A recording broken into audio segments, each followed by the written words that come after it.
Hello YouTube, I'm Elwirfy, and today we're going to be looking at part 2 of our strategy guide. In this one, we're going to look at what would happen if we get to deploy first, and we actually have no idea where the enemy is going to be. And we have to assume that they're going to try and counter all of our weaknesses. So, to start off, how would we actually deploy our guys on the field? And as you can see, I have already kind of deployed a bit, but I'm going to talk about the different things we can think about when we're actually deploying our army. One of the things we can actually do is we actually always want to start, in my opinion, with the commander and think, where on the table are we going to actually use him? This particular commander is mainly here kind of as he's a really cheap guy. He's not meant to really do a whole lot in battle.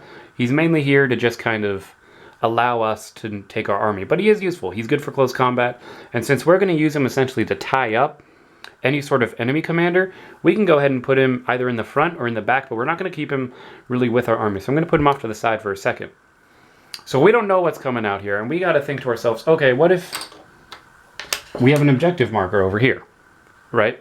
Usually in the game, I'm going to move that so you can see it a bit better.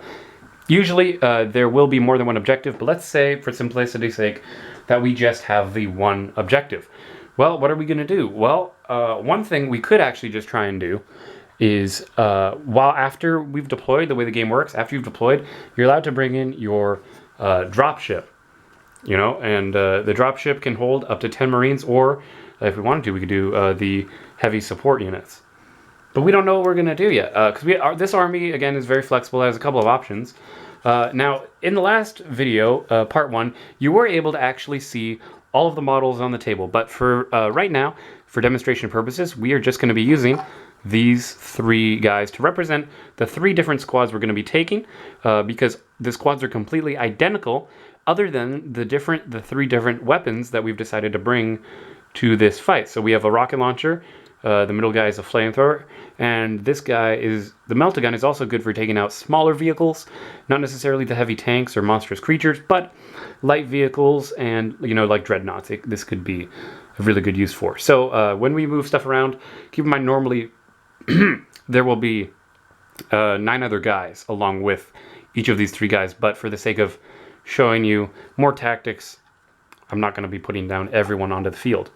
So what do we want to do here? We want to get this objective, right? So we got to think, with our 2 tanks, who are we actually going to put inside of these tanks? What kind of squads are we going to do? Well, since these are identical tanks, it doesn't really matter which tank we put it in, but more of who gets to be in the tank and who, if any, would be in the drop pod. So if we wanted to, we could actually take our heavy, not heavy, why do I keep saying that? Our Terminators. They're elites. We can take our Terminators in the drop pod. We could have 2 Marine squads here, and then we could have a 3rd squad on the ground. And we could move up like this. Or we could put all Marine squads in transports and have our Terminators out on the field, deployed and ready to go. Now there's different, obviously, advantages and disadvantages to all of these ways, so I'm just going to kind of go over them.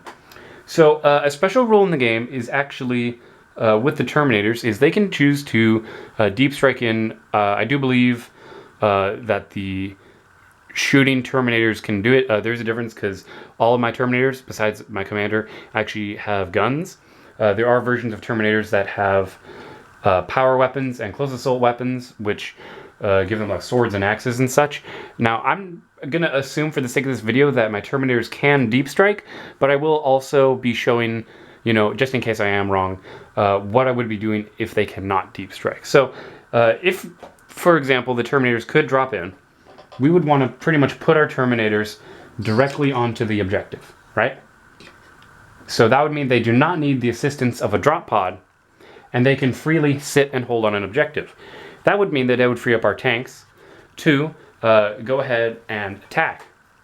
Now, what would we be doing here exactly with our tanks?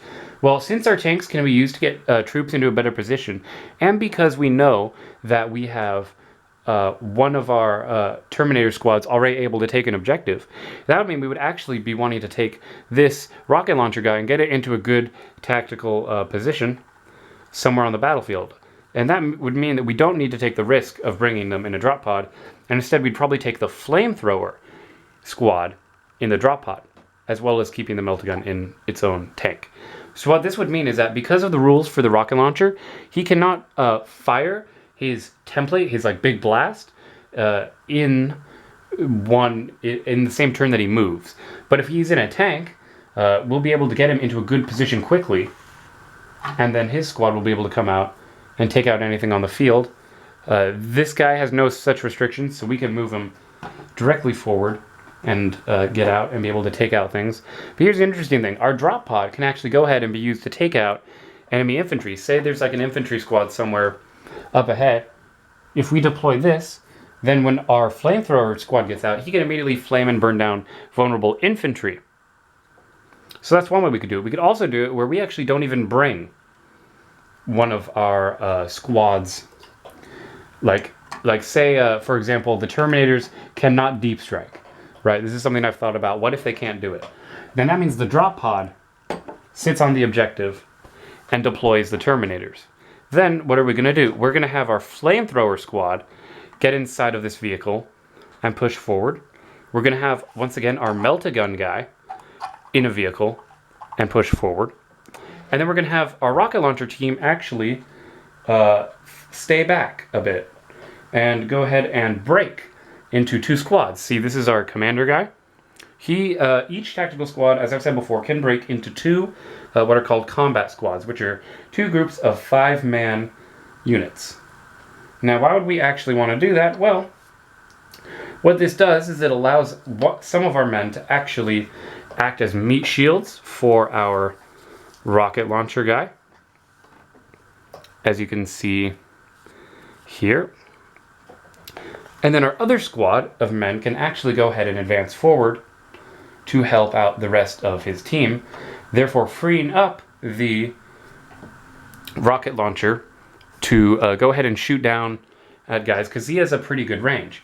And something also really cool about Space Marines is, so in the game you're only allowed to bring a certain amount of troops, troop choices, infantry units, but 10-man squads do count as only one troop choice. So what that means is, in order to prevent damage, the way it works is when you fire at a squad, if you take a certain amount of wounds, and I'll go into more rules later, but essentially when you take damage in a squad, you pretty much hurt everyone in that squad until they've absorbed all the damage, or everyone is dead. So one thing we can do to be kind of smart is, again, we're taking our leader guy, our commander, and breaking into combat squads. What this does is, while they will be fighting as two individual units, they still will have the same firepower because they'll be standing pretty much right next to each other.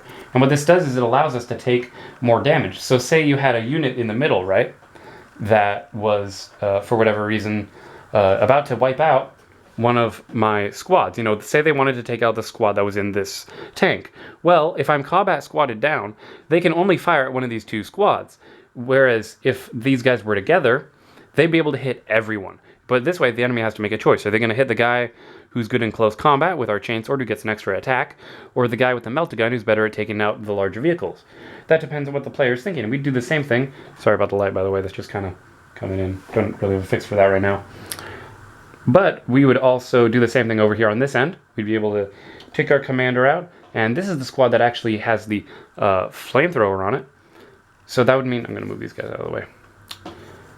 That'd mean our other squad would do the exact same thing. All of our men are probably going to be in little 5-man groups. Unless, for any specific reason, we would happen to want to put our men in one big group. And that could just be in order to, when you go to capture an objective, make sure that we'd be able to absorb the damage necessary. So we'd essentially be able to double all of the units we have on the table in terms of individual squads. Instead of 3, we now have 1, 2, 3, 4, 5, 6, and 7 if you include the Terminators. Now, okay, so I'm sure now you're wondering, okay, well, how does the HQ guy fit in? He would actually want to be attached either into the rocket launcher group, because they'd be in the back and a bit more protected, and he can probably provide some sort of bonus. I'll read the rules on him. I'm not planning on using him as my commander. I'm going to use the Death Company guy, Chaplain, as my commander, but for the sake of this, we'll just say for whatever reason I'm using him. He would attach to this squad here, or he'd actually be out on his own to be able to engage enemy hostiles. Or, if possible, I would want to attach him to this Terminator squad to provide benefits to them as well. So why wouldn't I want to keep everyone together? Besides that, there is an objective mode called kill points, where essentially every squad, every group of men represents a point. So if that was the case, I would actually want to bring together all of my men into their 3 tactical squads, because a tactical squad is a group of 10 Marines. A combat squad is a group of tactical Marines that are broken down into 5-man groups. But if it's kill points, we want to have all of our guys clumped together. That way, instead of providing 6 possible targets for the enemy to get a point, now they only have 3 possible points on the table. Keep in mind each of these tanks and the drop pod and the commander on his own, as well as that would also be a point. So right now, I currently provide 1, 2, 3, 4, 5, 6. I provide 8 points to my opponent. My opponent can get up to 8 points for killing me. And obviously, depending on what they're bringing, they will either be providing more or less points for me to attack. And so that's why cost efficiency is actually very important in this game, to make sure that every unit is getting the most functionality out of it. Because with the way the new rules work for the way the game has been updated, it actually has been changed so that only infantry squads can score objectives. That's why I actually am bringing 3 instead of most people normally bring 2. But I'm bringing 3 because I want to make sure that we can really get our objectives. So that way I can make sure that my more heavy support guys and my special units will actually be able to do the damage that I need to put out. And look, it's not like these guys are pushovers either. I mean, they're Space Marines, right? They have a toughness of 4. So that gives them a 3-up save, which is on a dice you're rolling about with 60% odds, which is really good for a game that's completely based around the 6-sided dice. And again, I'll get more into that later in another video, but essentially it means that the Marines have a little more than half of a chance to win. They have 4 out of 6 odds, so 2 and 3, it's pretty good. Now, they can get that bonus taken away, which is why, again, I talked about you can give cover to our Marines in order to protect them and give them additional bonuses. So that is going to wrap up deployment, because obviously, you know, if we deploy first, we're going to want to do whatever will get us to the objective, but will help us hold the objective. And then the enemy will probably want to, for example, instead of having their big guy attack, they probably have their, I'm not going to put them all on the table, but they probably have all of their close combat guys go after, you know, they're more, pretty much their more experienced guys go after my harder guys, and then have, say, the Dreadnought go ahead and start mopping up Marines, because that guy's just really good at that, and that's just what he does. So as the light starts to shine in and totally just ruin the view of the models, I'm going to end the episode here, guys. Thank you all for joining me in part 2 of some basic tactics. More tactics will be on the way once we get the full army built up and ready to go. But for now, I want to thank you all for coming. I'm Elwirfy, and I'll see you guys next time.